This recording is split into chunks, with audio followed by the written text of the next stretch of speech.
সাল্লাল্লাহু আলাইহি ওয়াসাল্লামের উপরে যে আমি ঐশী বাণী আল কোরআনুল কারীম প্রেরণ করেছি, আল কোরআনুল কারীম অবতীর্ণ করেছি।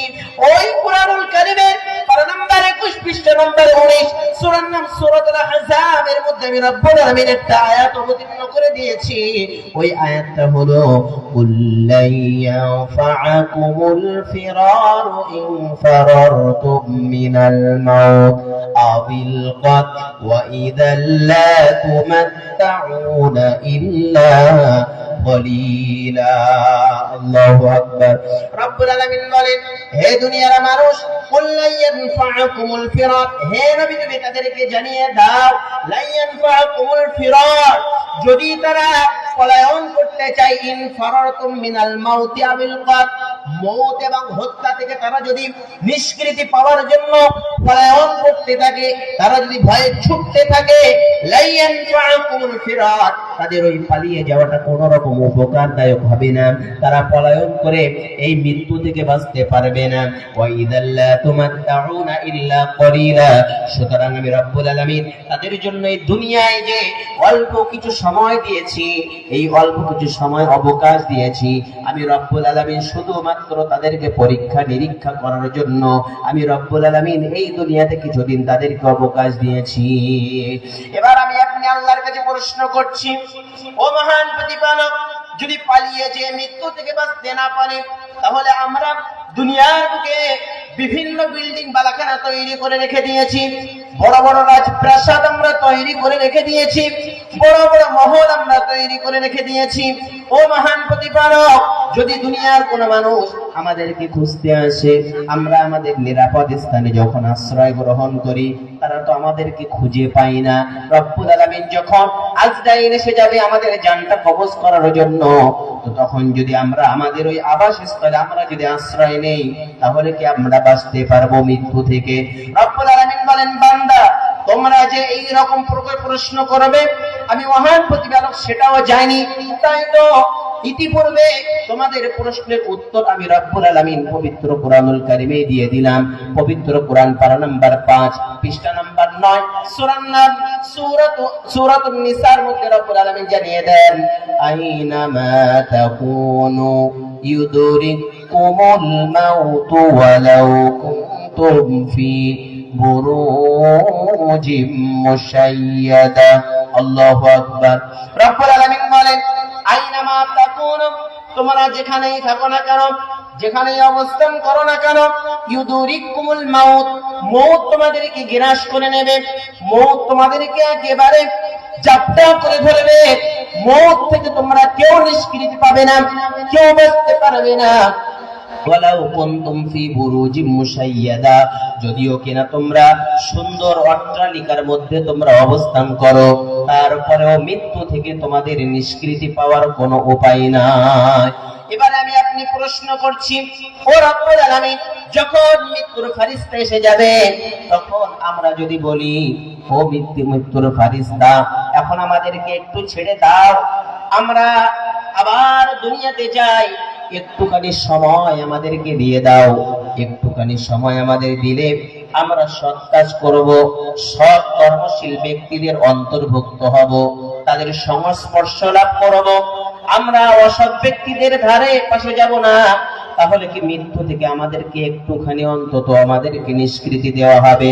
রব্বুল আলামিন বলেন, হাত্তা ইযা জাআ আহাদাহুমুল মাউত ক্বালা রাব্বিরজিউনি লাআল্লি আ'মালু সালিহান ফীমা তারাকতু কাল্লা। রব্বুল আলামিন বলেন, যেই না মাত্র কোন মানুষের উপরে মৃত্যু নামক জিনিসটা এসে যাবে, আর সে বলতে থাকবে, ও আমার প্রতিপালক, একটুখানি অবকাশ দাও, তাহলে লাআল্লি আ'মালু সালিহান ফীমা তারাকতু কাল্লা। আল্লাহ পাক রব্বুল আলামিন বলেন, ওই সকল ব্যক্তিরা বলতে থাকবেন, ও মহান প্রতিপালক, আমাদের অল্প একটু সময় দাও, তাহলে আমরা যা কিছু সৎকর্ম ছেড়ে দিয়েছি, আমরা পুনরায় দুনিয়াতে যে আবার আমাদের সেই সৎকর্মগুলো আবার করব, আমরা নেককার বান্দাদের দলভুক্ত হয়ে যাব। আল্লাহ পাক রব্বুল আলামিন বলেন, কাল্লা, কখনোই নয়, কোশ্চিনকালেও নয়, আর তোমাদেরকে বিন্দুমাত্র সময়ের জন্য অবকাশ দেওয়া হবে না। সম্মানিত শ্রোতা মণ্ডলী, তাহলে আমরা বিভিন্ন দিক দিয়ে আমরা ষড়যন্ত্র করে দেখলাম, আল্লাহ পাক রব্বুল আলামিনের নিকটে বিভিন্ন দিক দিয়ে প্রশ্ন করে দেখলাম, কোশ্চিনকালেও আমরা কোন রকম ভাবে মৃত্যু থেকে নিষ্কৃতি পাবো এরকম কোন আশা আমাদের করা সম্ভব হবে না। মৃত্যু থেকে বাঁচা কি সম্ভব হবে আমাদের? সম্ভব হবে। যত দিক দিয়ে আমরা প্রশ্ন করি না কেন, সমস্ত প্রশ্নের উত্তর রব্বুল আলামিন একটা জায়গায় দিয়ে দিয়েছেন।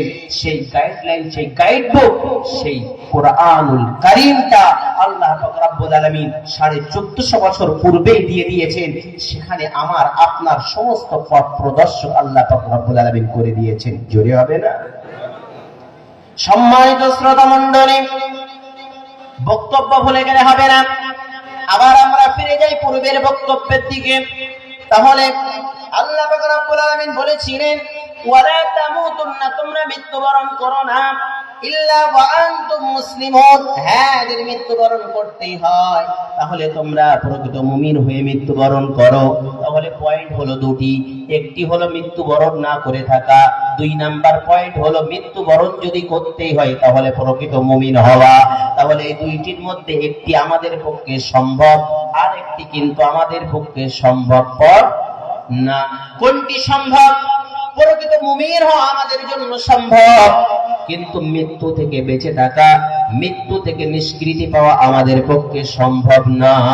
আজকে বর্তমান সময়ে বিভিন্ন মানুষের মধ্যে বিভিন্ন মতানৈক্য ঘুরে বেড়াচ্ছে, ঠিক কিনা বলে? বিভিন্ন মানুষ বিভিন্ন দলভুক্ত হয়ে আছে। একজন একটা দিক দিয়ে একরকম মত পেশ করে, আর একজন এসে আর এক রকম মত পোষণ করে। কিন্তু দুনিয়ার মানুষ বিভিন্ন ভাবে দলভুক্ত হওয়ার পরেও, বিভিন্ন ভাবে মতানৈক্য হওয়ার পরেও মৃত্যু থেকে যে বাঁচতে পারবে বা মৃত্যু হবে না, এই মৃত্যু বিষয় নিয়ে কারোর কোনো মতানৈক্য আছে বলে মনে হয়? সে বিভিন্ন ধর্মের মানুষ হোক না কেন, মুসলিম হওয়ার প্রয়োজন নেই, বিভিন্ন ধর্মাবলম্বী মানুষ যে যাই হোক না কেন, প্রত্যেকেই কিন্তু অকপটে স্বীকার করে নেয় যে মৃত্যু অনিবার্য হবেই হবে। তাই কিনা বলে? তাহলে মৃত্যু থেকে বাঁচা আমাদের পক্ষে সম্ভবপর নয়। তাহলে আমাদের 2 নাম্বার পয়েন্টটা দেখতে হবে, প্রকৃত মুমিন আমাদের হতে হবে।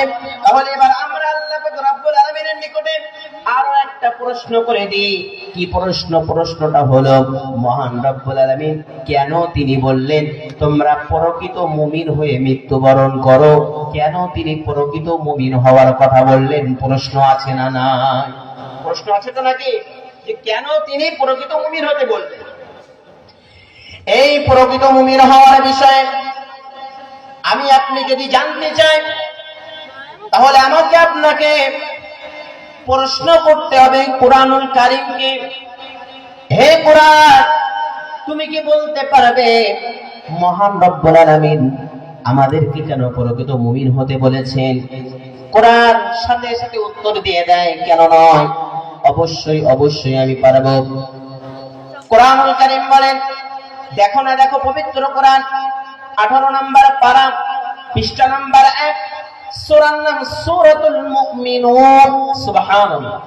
আল্লাহ পাক রব্বুল আলামিন এই মুমিন ব্যক্তিদের সম্বন্ধে একটি সূরা অবতীর্ণ করে দিয়েছেন। এই সূরার মধ্যে মহান প্রতিপালক জানিয়ে দেন, قد أفلح المؤمنون। আল্লাহ পাক রব্বুল আলামিন বলেন, যারা মুমিন হয়েছে তারাই সফলতা অর্জন করেছে। যারা মুমিন হয়েছে তারা সফলতা অর্জন করেছে। এখন মুমিন ব্যক্তি যে হবে সেই কি সফল? তাহলে আমরা আজকে যারা বিভিন্ন রকম ভাবে, কেউ 16 বছর, 17 বছর, 20 বছর, 25 বছর ধরে পড়াশোনা চালিয়ে যে আমরা বিভিন্ন রকম ভাবে আর কি খুব উঁচু উঁচু পদ বিশিষ্ট মানুষ আমরা হয়ে যাচ্ছি, অনেকে চাকরিজীবী আছি, অনেকে মন্ত্রিত্ব পাচ্ছি, এগুলো কি সফলতা না? তাহলে কোন সফলতার কথা আল্লাহ পাক রব্বুল আলামিন বলে? তাফসীরে মারিফুল কোরআনে এই কদ আফলাহাল মুমিনুন, অর্থাৎ মুমিন সফলকাম হয়ে গেছে, এই সফলতার ব্যাখ্যায় বলা হচ্ছে যে এটা এমন একটা সফলতা যে সফলতার মধ্যে বিন্দু মাত্র কষ্ট অবশিষ্ট থাকবে না, আর বিন্দু মাত্র চাহিদা অপূর্ণ থাকবে না। জোরে হবে না? কি বলা হলো? সফলতা বিন্দুমাত্র কষ্ট অবশিষ্ট থাকবে না এবং বিন্দুমাত্র চাহিদা অপূর্ণ থাকবে না। আচ্ছা, এখানে আমরা অনেকেই অনেক রকম বয়সের মানুষ বসে আছি, আমরা কি আমাদের জীবদ্দশায় এই রকম কোন মানুষ দেখেছি যে সেই মানুষটা জীবনে কোনো চাহিদা অপূর্ণ নেই আর কোনো কষ্ট অবশিষ্ট নেই? এই রকম কোনো মানুষ আমরা পেয়েছি এ পর্যন্ত? সে মন্ত্রী হোক, রাজা, বাদশাহ, মাস্টার, ডাক্তার, যে যাই হোক না কেন, যে তার কোন রকম টেনশন নেই, কোন রকম চিন্তা নেই, সমস্ত চাহিদা তার পূর্ণ হয়ে গেছে, এই রকম মানুষকে আমরা পেয়েছি? এই রকম মানুষ কিন্তু আমরা পাইনি।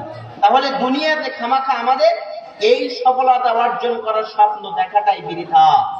তাহলে এই সফলতা কোথায় পাবো? এই সফলতা পাওয়ার জন্য আমাদের প্রয়োজন হবে আর একটা জগৎ আমাদের সামনে এসে উপস্থিত হবে, আর একটা জগৎ আমাদের সামনে পাড়ি দেবে। এই জগতে যে আমরা এই সফলতা আমরা তালাশ করব, অন্বেষণ করব, এটা আমাদের জন্য বোকামো ছাড়া অন্য কিছুই নয়। তাহলে এই সফলতা কোথায় পাবো? এই সফলতা পেতে গেলে আবার সেই কোরআনের কাছে জিজ্ঞাসা করব, ও কোরআন, তুমি না বলেছো কদ আফলাহাল মুমিনুন, মুমিন যারা হবে তারা পরিপূর্ণ সফলতা হয়ে গেছে। তাহলে এই পরিপূর্ণ সফলতা বলতে কি বোঝায়? হে কোরআন, তুমি কি জানাতে পারবে? কোরআন বলে, কেন নয়, আমি অবশ্যই পরিপূর্ণ সফলকাম ব্যক্তির সংজ্ঞা আমি দিয়ে দিতে পারবো। দেখো না, দেখো পবিত্র কোরআনুল কারীম পারা নাম্বার 4 পৃষ্ঠা নাম্বার 13 সূরার নাম সূরাত আল ইমরান। রব্বুল আলামিন জানিয়ে দেন, ওয়া ইন্নামা তুওয়াফাউনা উজুরাকুম ইয়াওমাল কিয়ামাহ ফামান যুহজিহা আনিন নারি ওয়া উদখিলাল জান্নাহ ফাকাদ ফাজ। আল্লাহ পাক রব্বুল আলামিন বলেন, ওয়া ইন্নামা তুওয়াফাউনা উজুরাকুম, হে দুনিয়ার মানুষ, তোমাদের পরিপূর্ণ রূপে প্রতিদান দেওয়া হবে। কি রূপে প্রতিদান? পরিপূর্ণ রূপে প্রতিদান। আল্লাহ পাক রব্বুল আলামিন বলেন, দুনিয়ার মানুষ তোমাদের পরিপূর্ণ রূপে প্রতিদান দেওয়া হবে ইয়াউমাল কিয়ামাহ। কোন দিন? কিয়ামতের দিনে তোমাদের পরিপূর্ণ রূপে প্রতিদান দেওয়া হবে। আর সেই পরিপূর্ণ রূপে প্রতিদানটা কি?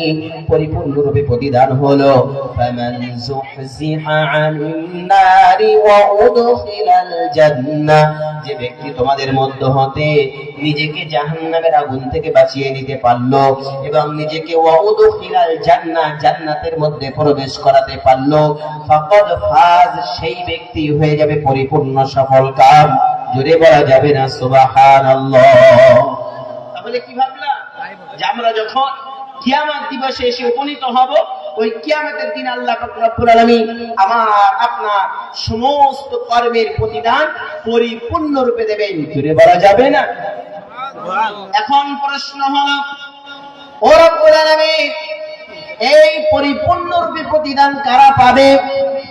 কারা পাবে এই পরিপূর্ণ রূপে প্রতিদান?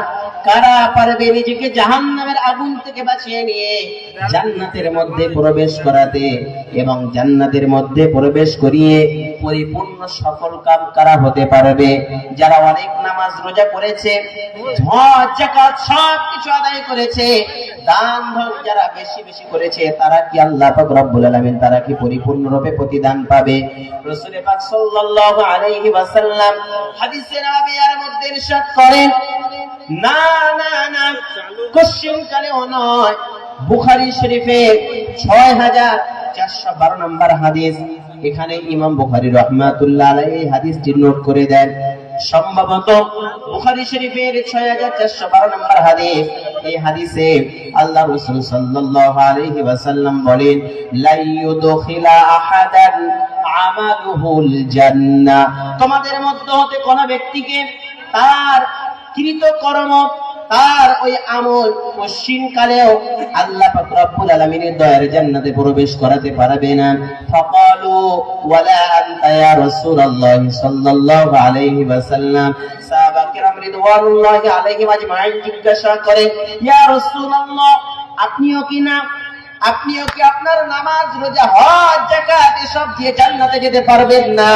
সাথে সাথে রাসূল আরবি সাল্লাল্লাহু আলাইহি ওয়াসাল্লাম বলেন, ফাকালা লা ওয়ালা আনা, না, আমিও আমার নামাজ রোজা হজ যাকাত কোনো কিছু দিয়েই আমি দয়ার জান্নাতে প্রবেশ করতে পারবো না।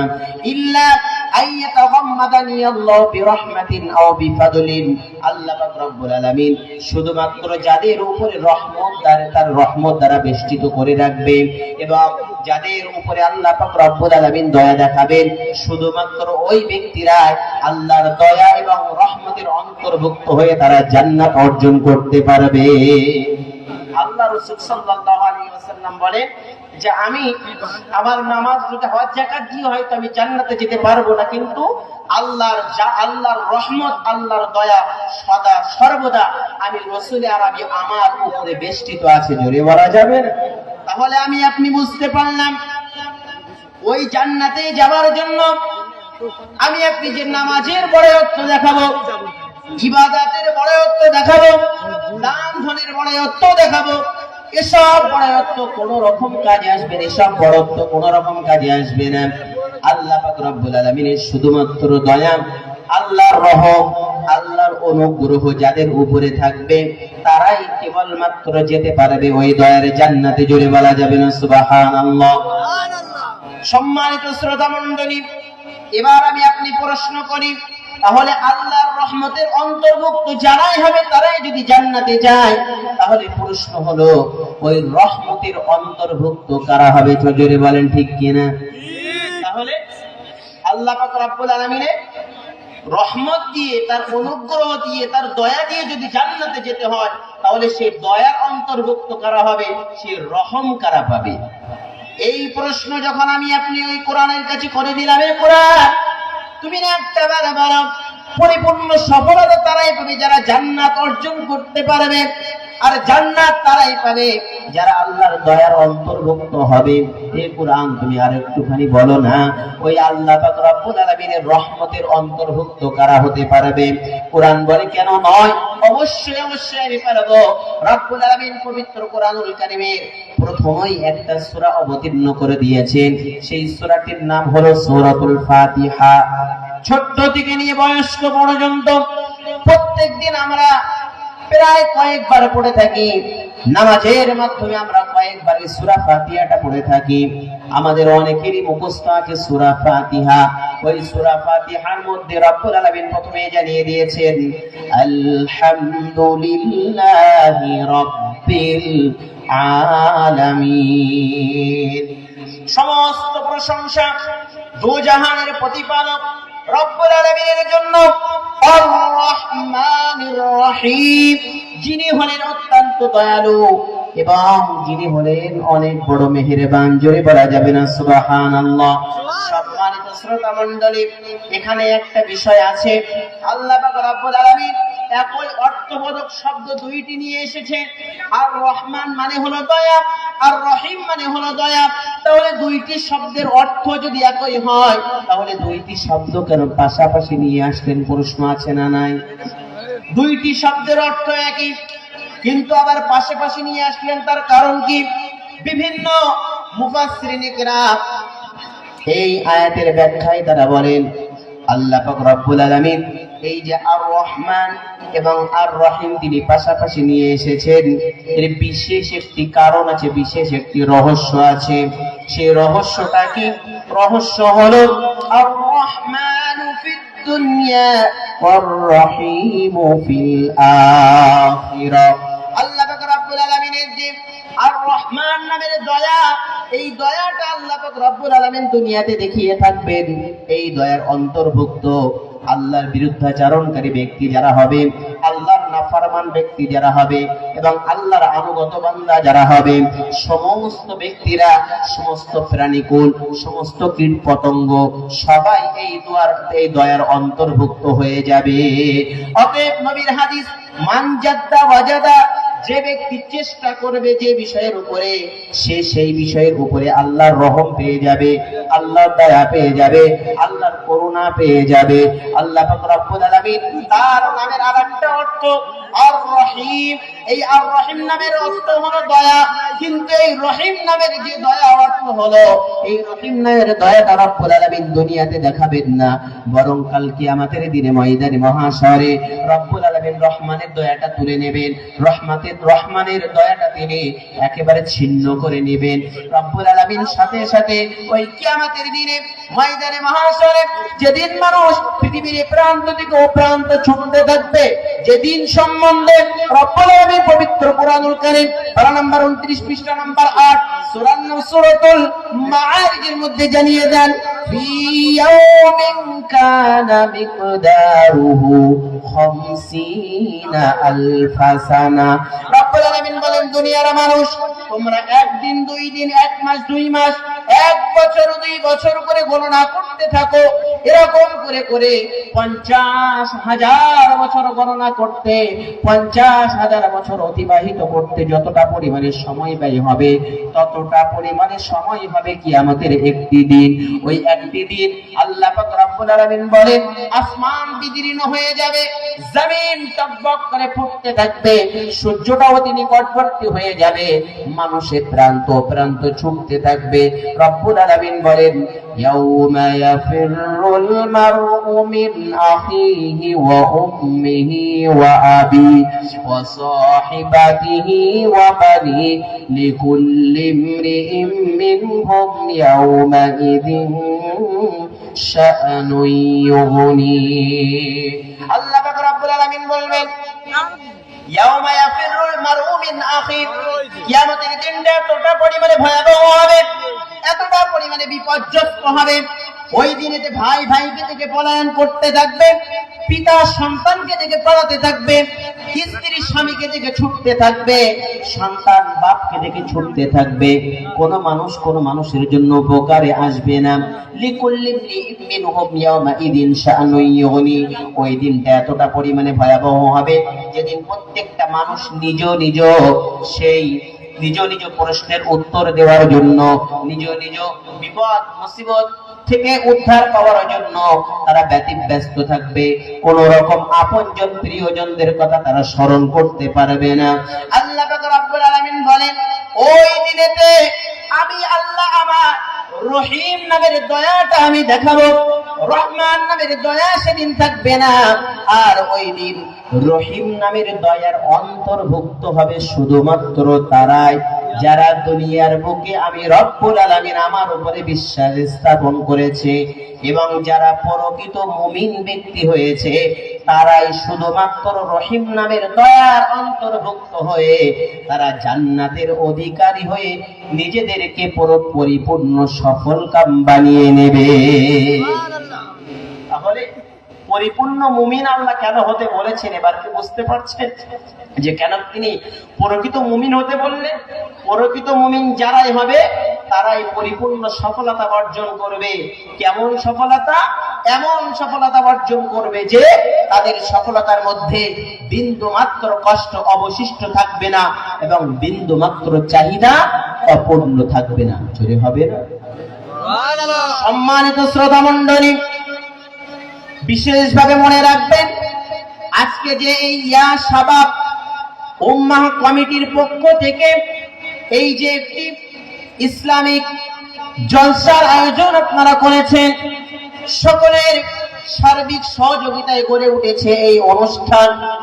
এই ইয়া শাবাব উম্মাহ কমিটির বিভিন্ন রকম যে গুণাবলী বৈশিষ্ট্য আছে, এতক্ষণ যে আমরা প্রকৃত মুমিনের কথা শুনলাম, এই প্রকৃত মুমিন ব্যক্তি যারা হবে তাদের বিষয়েও আল্লাহ পাক রব্বুল আলামিন কিছু গুণাবলী, কিছু বৈশিষ্ট্য আল্লাহ কুরআনুল কারীমে নোট করে দিয়েছে।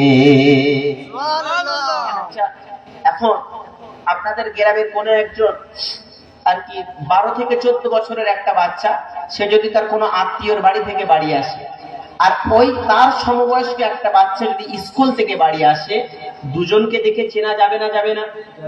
অবশ্যই যাবে। কেন? যে স্কুলের বাচ্চা হবে তার পরনে একটা ইউনিফর্ম থাকবে, তাকে দেখে আমি বুঝতে পারবো যে এটা স্কুল ড্রেস পরে আছে, মানে সেই বাচ্চাটা স্কুল থেকে আসছে। একটা পুলিশ প্রশাসন যদি আপনার সামনে আসে, আমরা কিন্তু তার ড্রেস দেখেই নির্ণয় করবো যে একজন পুলিশ অফিসার আমার সামনে আসছে, তাই কিনা বলে?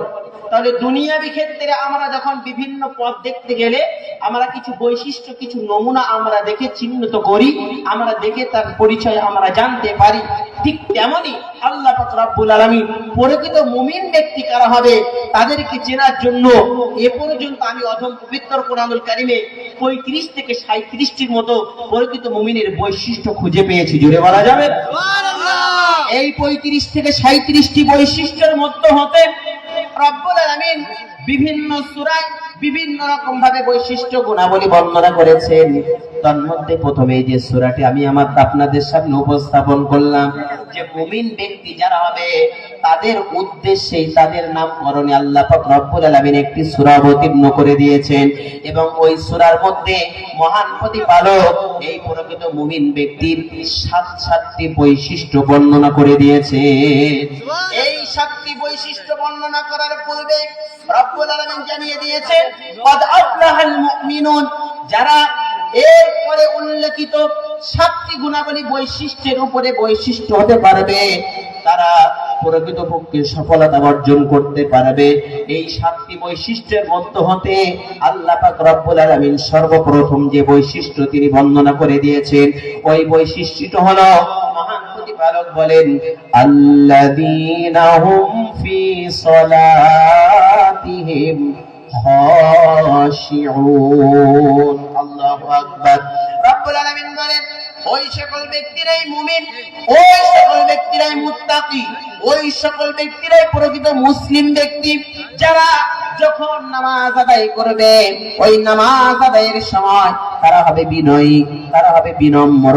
তাহলে তারা বিনয় বিনম্রতার সাথে আমি রব্বুল আলামিনের সামনে দাঁড়িয়ে দাঁড়িয়ে তাদের চুল থেকে নিয়ে পায়ের তলা পর্যন্ত আমি রব্বুল আলামিন আমার সামনে যদি আপন মস্তক তারা সমীপে দিতে পারে, তাহলে এটাই হলো তাদের জন্য বৈশিষ্ট্য বা গুণাবলী। তাহলে আল্লাহ কি বললেন? মুমিন ব্যক্তি যারা হবে তাদের নামাজ দেখে বোঝা যাবে যে তাদের নামাজে কতটা খুশু আছে, কতটা বিনয় বিনম্রতা আছে।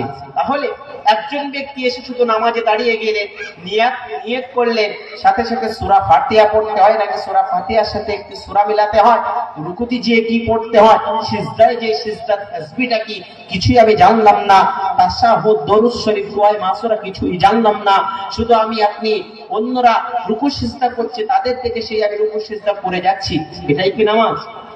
নামাজে বিনয় নেই, বিনম্র নেই। নামাজের মধ্যে আমি বিভিন্ন রকম ভাবে চিন্তা চেতনা ইতিপূর্বে মাওলানা সাহেব বলছিলেন যে আমরা নামাজ আদায় করছি ঠিকই, কিন্তু নামাজ কবুলিয়াতের বিষয় একটা হচ্ছে না। কেন?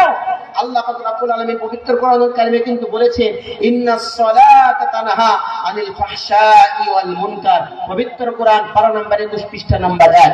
আল্লাহ পাক রব্বুল আলামিন বলে যে নিশ্চিত নামাজ সমস্ত রকমের ফাহিশা কাজ, অশ্লীল কাজ, অনর্থক কাজ থেকে বিরত রাখে।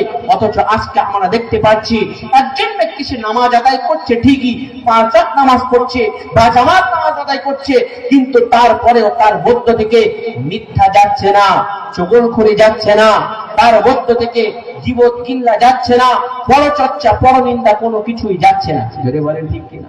আছে না? নামাজ পড়ছে ঠিকই, কিন্তু সমস্ত রকম অশ্লীল কাজ তার মধ্যে একেবারে বিদ্যমান। কেন? তাহলে ভাবতে হবে তার নামাজটা যেমনটা হওয়ার দরকার ছিল তেমন নামাজটা আদায় করতে পারছে না। এখন এই খুশু খুশু বলতে কি বোঝায়? বিশ্ব নবী আরবি সাল্লাল্লাহু আলাইহি ওয়াসাল্লাম এই খুশু খুশুর ব্যাখ্যা দিতে গিয়ে বলেন, হযরত আবু যার গিফারি রাদিয়াল্লাহু তাআলা আনহু একটি হাদিস বর্ণিত। এই হাদিসটি নোট করেছেন ইমাম আবু দাউদ শরীফ। ইমাম আবু দাউদ রাহমাতুল্লাহ আলাইহি বিখ্যাত গ্রন্থ আবু দাউদ শরীফের 909 নম্বর হাদিস। এই 909 নম্বর হাদিসে আল্লাহর রাসূল সাল্লাল্লাহু আলাইহি ওয়াসাল্লাম বলেন لا يزال الله عز وجل مقبلا على العبد وهو في صلاته ما لم يلتفت فإذا التفت انصرف أو كما قال عليه الصلاة والسلام।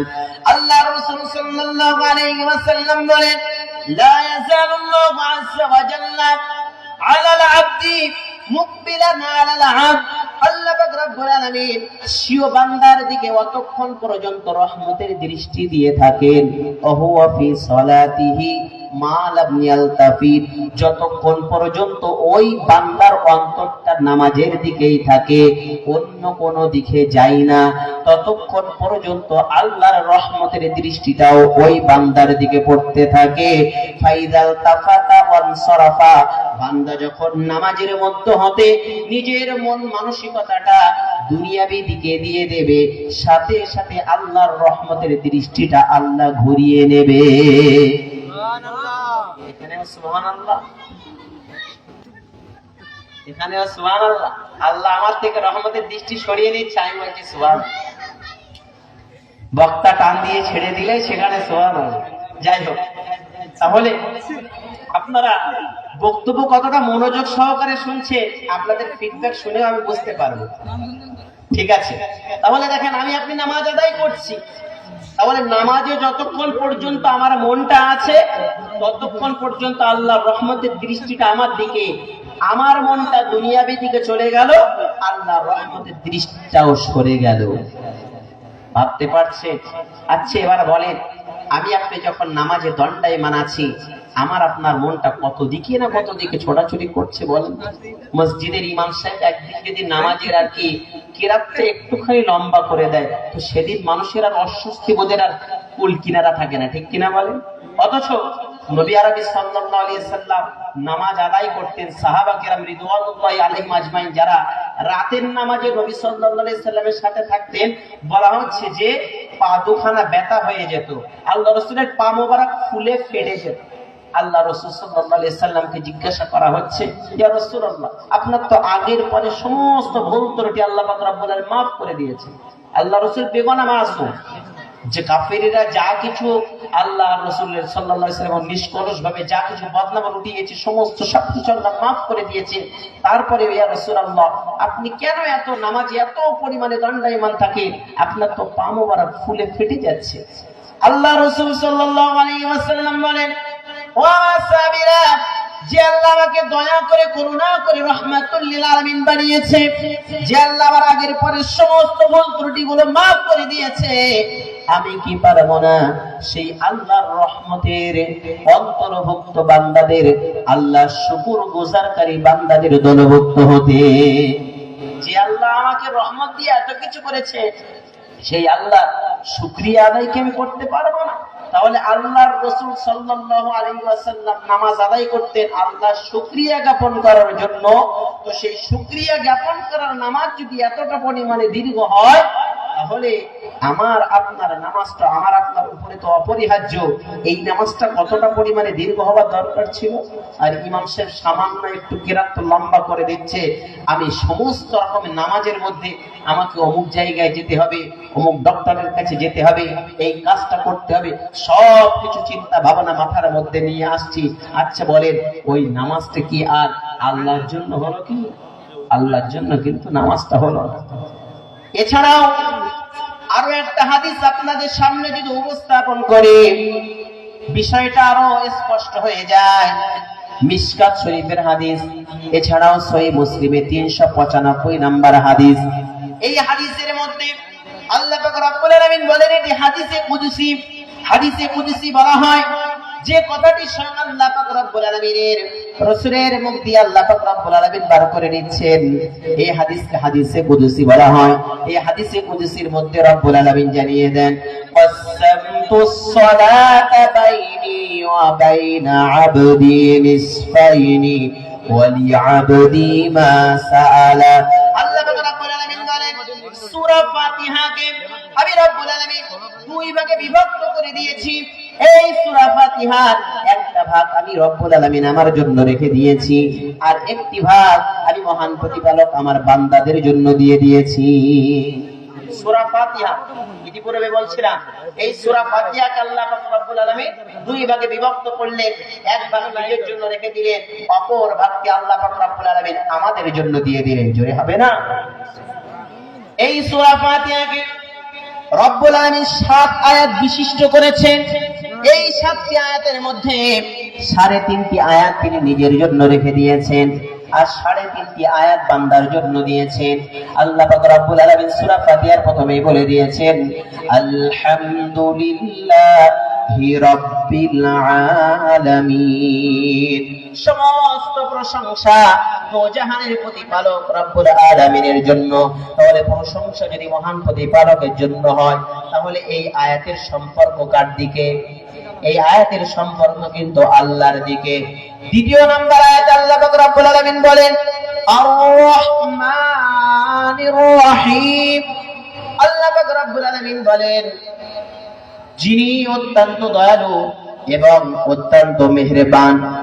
সম্মানিত শ্রোতা মণ্ডলী, এই আয়াতের ব্যাখ্যা এবং এই আয়াতের প্রেক্ষাপট আমি আপনি যদি দেখতে চাই, বিভিন্ন মুফাসসিরিন কেরাম বলেন আমি আপনি যখন নামাজে দণ্ডায়মান হয়ে যায়, নামাজে দণ্ডায়মান হওয়ার সাথে সাথে যখন বান্দা বান্দার মুখ থেকে বলে আলহামদুলিল্লাহি রাব্বিল আলামিন, দুজাহানের প্রতিপালক সমস্ত প্রশংসা সেই রব্বুল আলামিনের জন্য, সাথে সাথে আল্লাহ পাক রব্বুল আলামিন ওই বান্দার প্রতি তুলে বলেন হামিদানি আবদি, এই মাত্র আমার বান্দা আমার প্রশংসা জ্ঞাপন করেছে।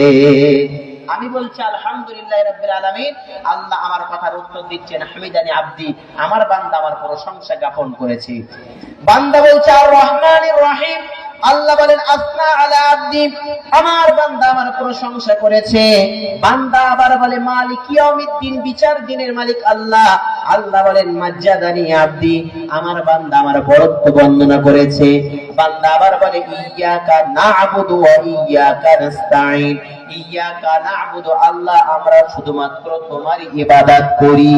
তাহলে প্রথমে যে 3টি আয়াত আল্লাহর দিকে গেল, এবার চতুর্থ নাম্বারের আয়াতের অর্ধেক অংশ আল্লাহকে দিলাম। ইয়াকা না'বুদু, তোমারই আমরা প্রশংসা করি, তোমারই ইবাদত উপাসনা আরাধনা করি। এর পরপরই আবার আমি আপনি বলছি ওয়া ইয়াকা নাস্তাঈন, তোমার কাছে সাহায্য প্রার্থনা করি। তাহলে সাহায্য পাওয়ার দরকার কাদের? সাহায্য তো আমাদের। তাহলে এই অর্থের সম্পর্ক কিন্তু আমাদের দিকে জোরে বলা যাবে না। তাহলে চতুর্থ নাম্বার আয়াতের অর্ধেক অংশ আল্লাহর দিকে, অর্ধেক অংশ বান্দার দিকে। সাথে সাথে রব্বুল আলামিন জানিয়ে দেন হাযা বাইনি ওয়া বাইনা আবদি ওয়া লিআবদি মা সাআলা, এই আয়াতের অর্ধেক অংশ আমার, অর্ধেক অংশ আমার বান্দার। সুতরাং আমার বান্দা এই মুহূর্তে আমার কাছে যেটা চাইবে আমি রব্বুল আলামিন তাকে সেটা দিয়ে দেব। এরপর পরে আমি আপনি বলছি ইহদিনাস সিরাতাল মুস্তাকিম, ও রব্বুল আলামিন আমাদেরকে সরল সঠিক পথে পরিচালিত করো। সিরাতাল্লাযীনা আনআমতা আলাইহিম, ওই সমস্ত ব্যক্তিদের পথে যাদের উপরে তোমার রহম হয়েছে, যাদের উপরে তোমার অনুগ্রহ হয়েছে, যাদের উপরে তোমার দয়া হয়েছে। ও মহান প্রতিপালক, ওই সকল ব্যক্তিদের পথে আমাদেরকে পরিচালিত করো। গায়রিল মাগদুবি আলাইহিম, তাদের পথে নয় যাদের উপরে তোমার রাগ এসেছে, তোমার গজব উপনীত হয়েছে। ওয়ালা দাল্লিন, এবং যারা পথভ্রষ্ট হয়েছে, ওই সকল ব্যক্তিদের পথে আমাদেরকে পরিচালিত করো না। সাথে সাথে রব্বুল আলামিন ঘোষণা করে দেন হাযা লিআবদি ওয়া লিআবদি মা সাআলা, এটি শুধুমাত্র আমার বান্দার জন্য। আর এই মুহূর্তে আমার বান্দা আমার কাছে যেটা প্রার্থনা করবে আমি রব্বুল আলামিন আমার বান্দার জন্য সেটা আমি নিযুক্ত করে দিলাম। সম্মানিত শ্রোতা মণ্ডলী, তাহলে একটাবার ভাবুন, নামাজে আমি আপনি দুনিয়াবি বিভিন্ন দিক দিয়ে আমাদের চিন্তা ভাবনা দিয়ে দিচ্ছি, কিন্তু অপর দিকে আমরা যদি একটু চিন্তা ভাবনা করি, ওই নামাজের মধ্যে আমরা দাঁড়িয়ে সূরা ফাতিহার মাধ্যমে আল্লাহ পাক রব্বুল আলামিনের সাথে কথোপকথন হচ্ছে না হচ্ছে না? আল্লাহর সাথে কথোপকথন হচ্ছে। তাই তো আল্লাহর রাসূল সাল্লাল্লাহু আলাইহি ওয়াসাল্লাম হাদিসে জিবরিল, ফেরেশতা জিবরিল আমিন আলাইহিস সালাম, বুখারী শরীফের হাদিস, জিবরিল আমিন আলাইহিস সালাম একদা আসলেন। আসার সাথে সাথে আল্লাহ রাসূল সাল্লাল্লাহু আলাইহি ওয়াসাল্লাম তাশাহুদ আকৃতিতে বসে গেলেন। ফেরেশতা জিবরিল আমিন সামনে বসলেন, দুজন তাশাহুদ আকৃতিতে মুখোমুখি হয়ে বসলেন, দুজনের হাঁটু একেবারে সম্মিলিত আছে। ফেরেশতা জিবরিল আমিন জিজ্ঞাসা করছেন মাল ইহসান, ও ইয়া রাসূলুল্লাহ সাল্লাল্লাহু আলাইহি ওয়াসাল্লাম, মাল ইহসান, ইহসান কাকে বলে আপনি কি একটু বলতে পারবেন, আপনি কি একটু জানাতে পারবেন? সাথে সাথে নবী আরবি সাল্লাল্লাহু আলাইহি ওয়াসাল্লাম ঘোষণা করেন, আনতা আবুদাল্লাহা কাআন্নাকা তারাহু ফাইন লাম তাকুন তারাহু ফাইন্নাহু ইয়ারাক। আল্লাহু আকবার। রাসূল আরবি সাল্লাল্লাহু আলাইহি ওয়াসাল্লাম বলেন, আনতা আবুদাল্লাহ, যখন তোমরা আল্লাহর ইবাদত করবে, যখন তোমরা আল্লাহর উপাসনা করবে, যখন তোমরা আল্লাহর আরাধনা করবে, আনতা আবুদাল্লাহ কাআন্নাকা তারাহু, তুমি মনে করে নাও যে তুমি স্বয়ং স্রষ্টাকে দেখতে পাচ্ছ। ফাইল্লাম তাকুন তারা, যদিও কিনা তুমি স্রষ্টাকে দেখতে পাবে না, ফাইন্নাহু ইয়ারা, তবে এটা মনে প্রাণে বিশ্বাস করে নাও যে ওই স্রষ্টা কিন্তু তোমাকে দেখছে। তাহলে একটা বার ভাবুন, নামাজের মধ্যে আমি আপনি যদি বিন্দু মাত্র আমার মনটা, আমার চিন্তা ভাবনাটা, আমার মন মস্তিষ্কটা যদি দুনিয়াবি দিক দিয়ে দিই, তাহলে সাথে সাথে আমার আপনার উপর থেকে আল্লাহর রহমতের দৃষ্টিটা কিন্তু তৎক্ষণাৎ সরে যাবে। তাহলে প্রকৃত মুমিন বা প্রকৃত মুত্তাকি পরহেজগার ব্যক্তি যারা হবে, তাদের গুণাবলী বৈশিষ্ট্যের মধ্যে একটা বৈশিষ্ট্য হলো তারা যখন নামাজে দণ্ডায়মান হবে, তো তাদের এই নামাজের মধ্যে খুশুখুশু থাকবে, বিনয় বিনম্রতা থাকবে। তাদের নামাজ থেকেই বোঝা যাবে যে ওই ব্যক্তিটাই আসলে প্রকৃত মুমিন মুসলমান ব্যক্তি। জোরে হবে না? সম্মানিত শ্রোতা মণ্ডলী, প্রকৃত মুমিনের দ্বিতীয় নাম্বার বৈশিষ্ট্য, দ্বিতীয় নাম্বার গুণাবলী রব্বুল আলামিন এই সূরা মুমিনুনের মধ্যে জানিয়ে দিয়েছেন, ওয়াল্লাযীনা হুম আনিল লাগবি মুরিদুন। আল্লাহু আকবার। রব্বুল আলামিন জানিয়ে দেন ওই সকল ব্যক্তিরাই প্রকৃত মুমিন।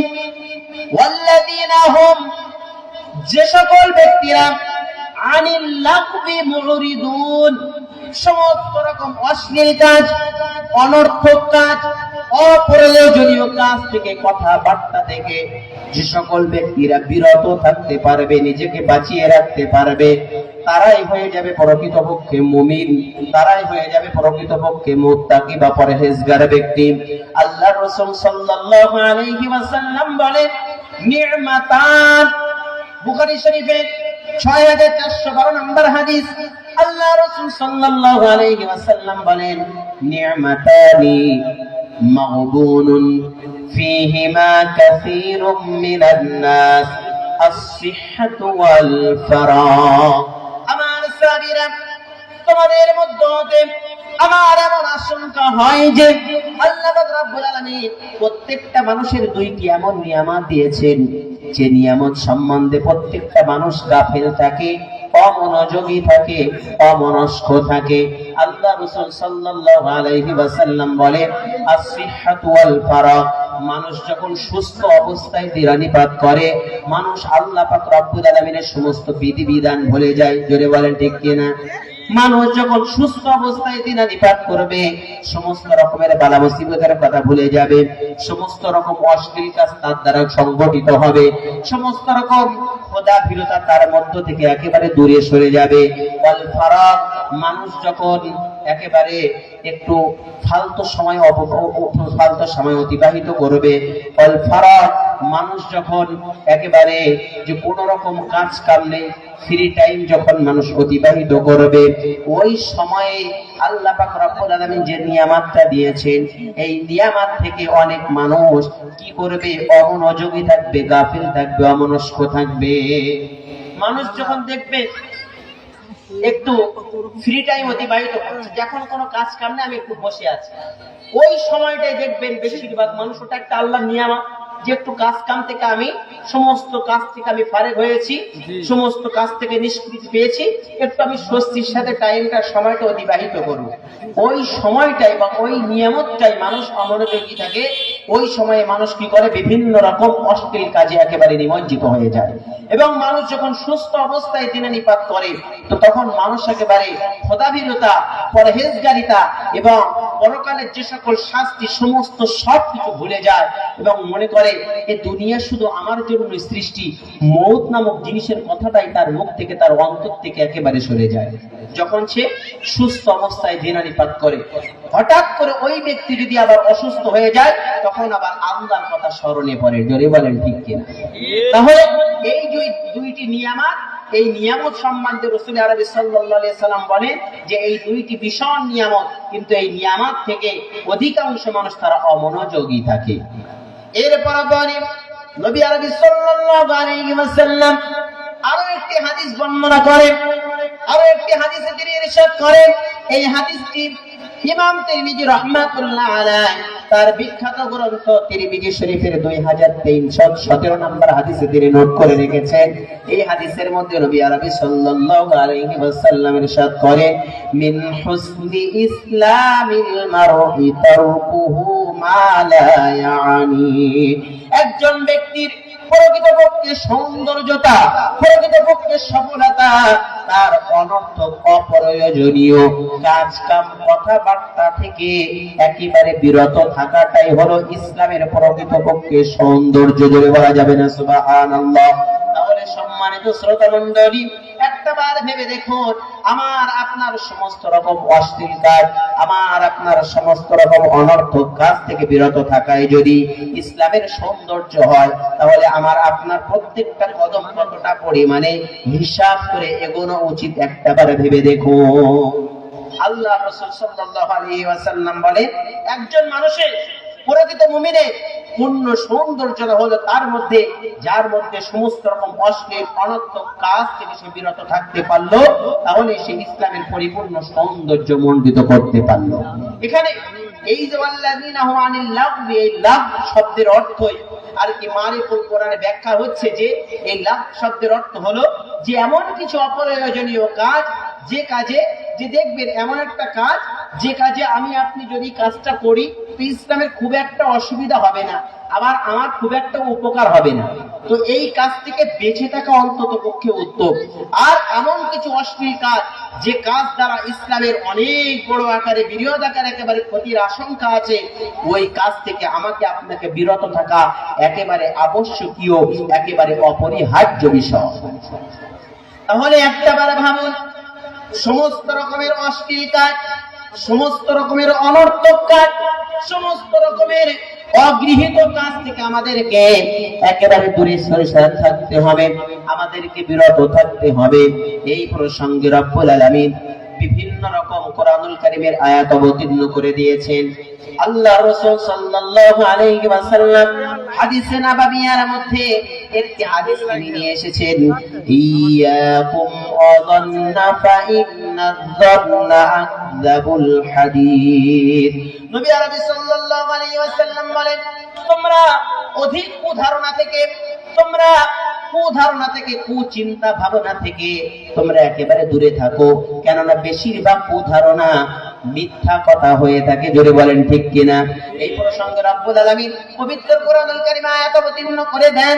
পবিত্র কোরআনুল কারীম পারা নাম্বার 26 পৃষ্ঠা নাম্বার 16 সূরাতুল হুজুরাতের মধ্যে রব্বুল আলামিন জানিয়ে দেন, ইয়া আইয়ুহাল্লাযীনা আমানু জতানিবু কাসীরাম মিনায-যন্নি ইন্না বা'দায-যন্নি ইসমুন।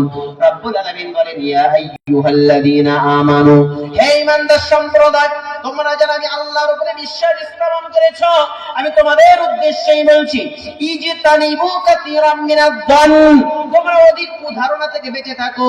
ইন্না বা'দায-যন্নি ইসমুন, কেননা অধিক কুধারণায় মিথ্যা কথা হয়ে থাকে, অধিক কুধারণায় মিথ্যাবাদী হওয়ার একটা আশঙ্কা থেকে থাকে।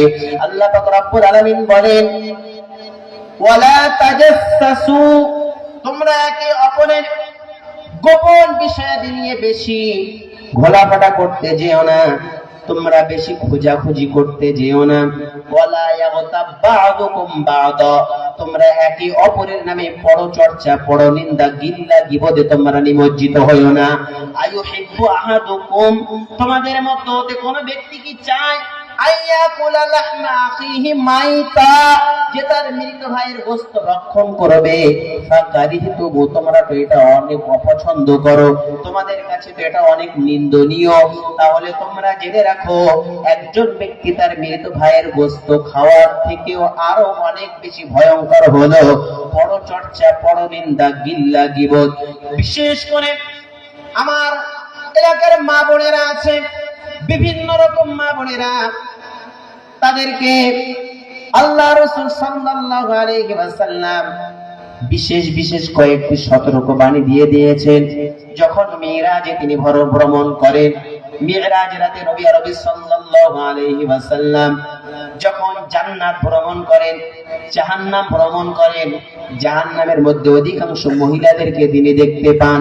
অথচ নবী সাল্লাল্লাহু আলাইহি ওয়াসাল্লাম বলেন, মহিলাদের জান্নাতে যাওয়ার জন্য সবচেয়ে সুযোগ সুবিধা বেশি দেওয়া হয়েছে, অথচ ওই জাহান্নামের মধ্যে বেশি অংশ আমি মহিলাদেরকে দেখতে পেলাম।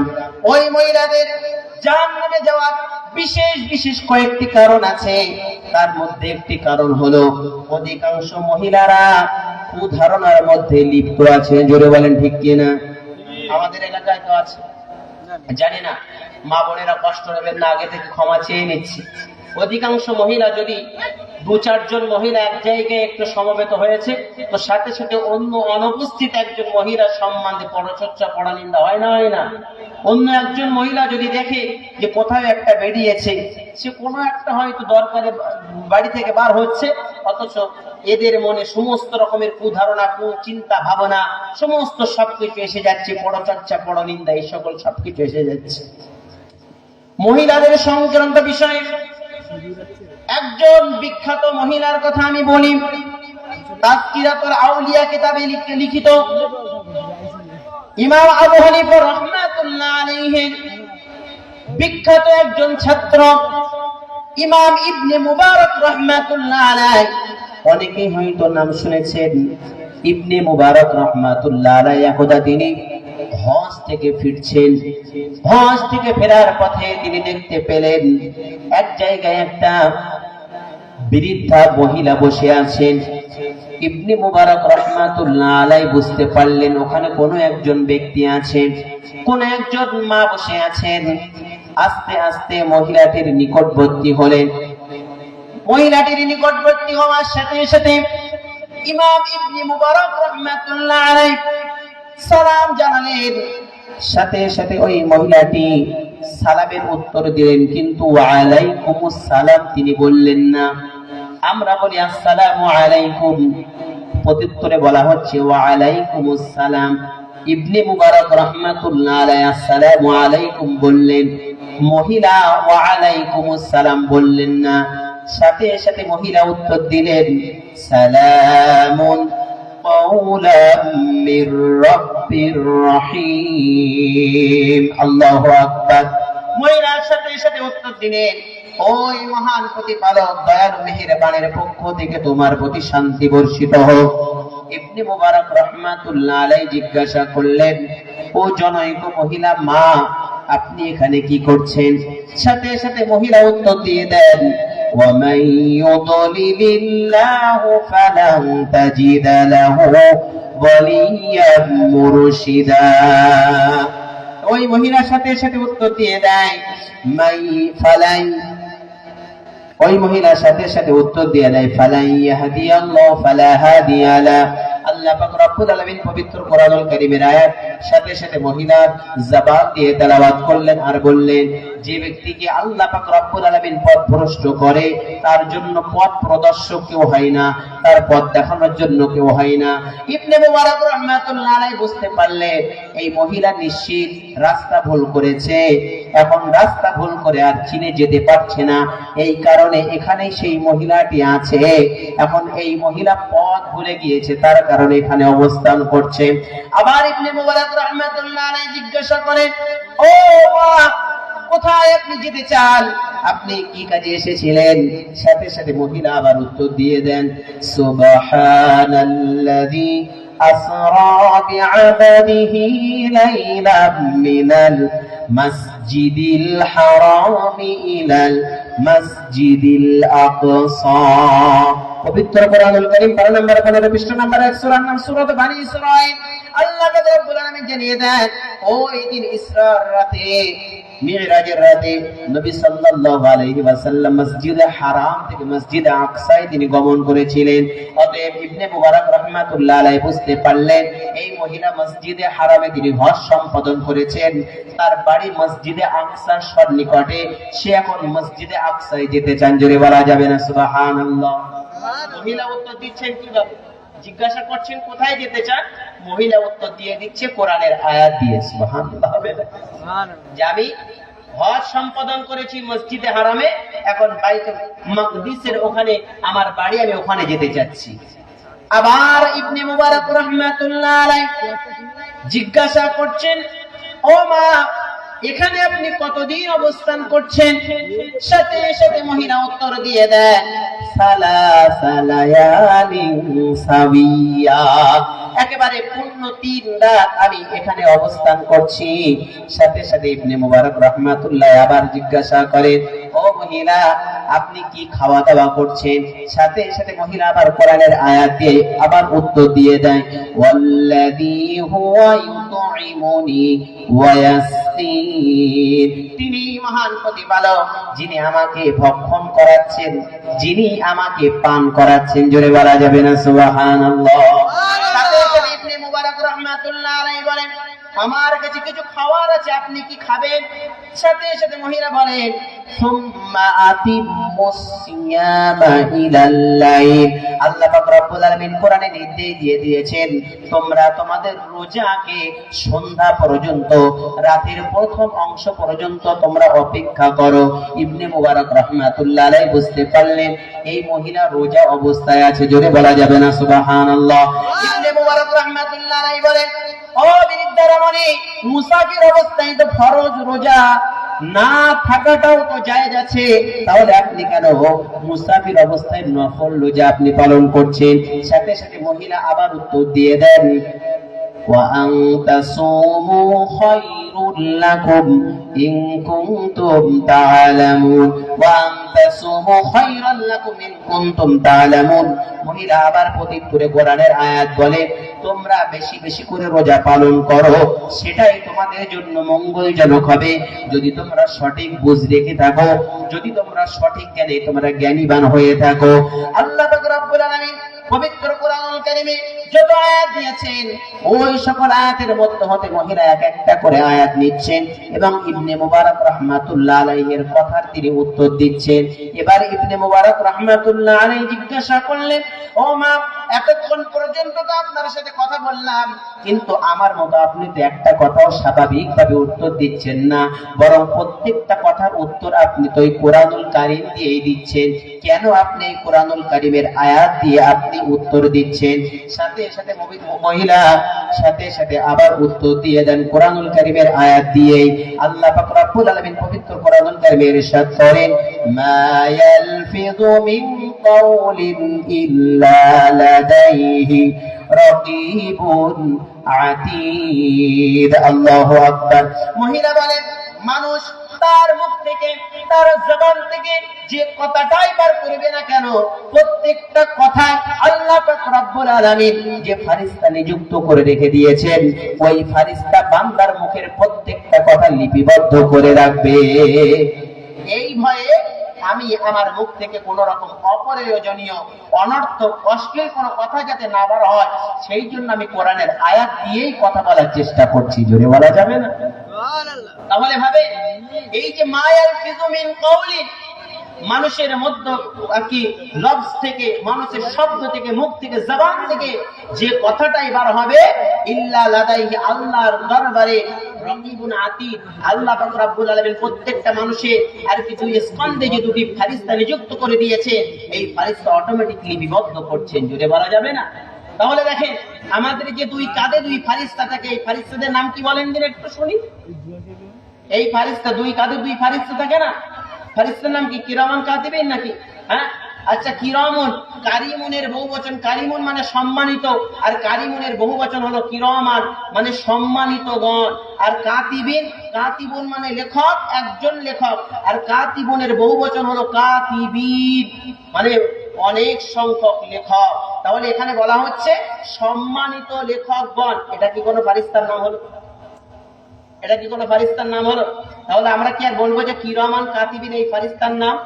কিরামান কাতিবিন শব্দের অর্থ হলো সম্মানিত লেখকগণ। তাহলে এই ফারিস্তার নাম কি? এই ফারিস্তার নাম হলো রকিবুন আতীদুন। একজনের নাম হলো রকিব আর একজনের নাম হলো আতীদ। জোরে বলা যাবে না? এই রকিব আর আতীদ এই দুইজন ফারিস্তা, আমি আপনি আমার জবান থেকে যে কথাটা বার করব সেই কথাটাই নোট করে রাখবে। ওই কথার অনুপাতে কাল কিয়ামতের দিন ময়দানে মাহশরে আমার আপনার বিচার ফয়সালাটা হবে। অতএব আমি আজকের আমার আপনার যে সকল মা বোনেরা আছে তাদেরকে আমি সতর্কমূলক একটা কথা বলে দিই। আমি আপনি ওই মা, বিভিন্ন মুফাসসিরিনে কেরাম এই মায়ের কথা বলেছে যে বা ফকিহবিদ অনেক আলেম অনেক উলামাগণ বলেছেন ওই জনৈক মহিলার নাম হলো রাবিয়া। ওই রাবিয়া মহিলার নাম। তাহলে ওই মহিলা মায়ের ন্যায় আমরা চেষ্টা করব আমার আপনার মুখের কথাটা, প্রত্যেকটা কথা যেন একেবারে নৈতিকতার সাথে হয়, নীতি নৈতিকতার সাথে হয়, যুক্তিযুক্ত কথা হয়, সেই প্রচেষ্টা আমরা চালিয়ে যাব ইনশাআল্লাহ। আমরা ভিত্তিহীন কোনো কথা বলবো না, অনর্থক অশ্লীল কোনো কথা বলবো না। কেন বলবো না?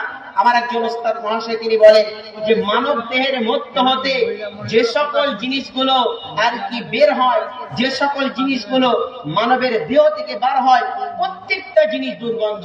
প্রত্যেকটা জিনিস কি? দুর্গন্ধ। মানুষের দেহ থেকে যে ঘাম বার হচ্ছে এটা কি সুগন্ধময়? না।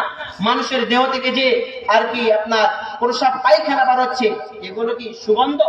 সুগন্ধ না। আর মানুষ যদি মনে করে যে এইগুলো সুগন্ধময় করবে, সম্ভব কি? সম্ভব নয়। তাহলে বলছেন মানুষের দেহ থেকে যে সকল জিনিস বার হবে প্রত্যেকটা জিনিস দুর্গন্ধময়। আর মানুষ যদি প্রচেষ্টা চালিয়ে যায় যে আমার ওই সকল জিনিস একটু সুগন্ধযুক্ত হোক, পশ্চিমকালে সুগন্ধ করতে পারবে না। কিন্তু মানবের মধ্য হতে এমন একটা জিনিস আছে যে ওই জিনিসটা মানুষ চাইলে সুগন্ধময় বার করতে পারে, আবার মানুষ চাইলে দুর্গন্ধময় বার করতে পারে। সেই জিনিসটা কি? সেই জিনিসটা অন্য কিছু নয়, বরং সেই জিনিসটা হলো আমার আপনার এই জবানের বুলি, আমার আপনার এই মুখের কথা। আমি আপনি চাইলে মুখ থেকে সুগন্ধযুক্ত কথা বার করতে পারি, আবার আমি আপনি চাইলে এই জবান থেকে দুর্গন্ধময় কথা বার করতে পারি। জোরে বলেন ঠিক কিনা?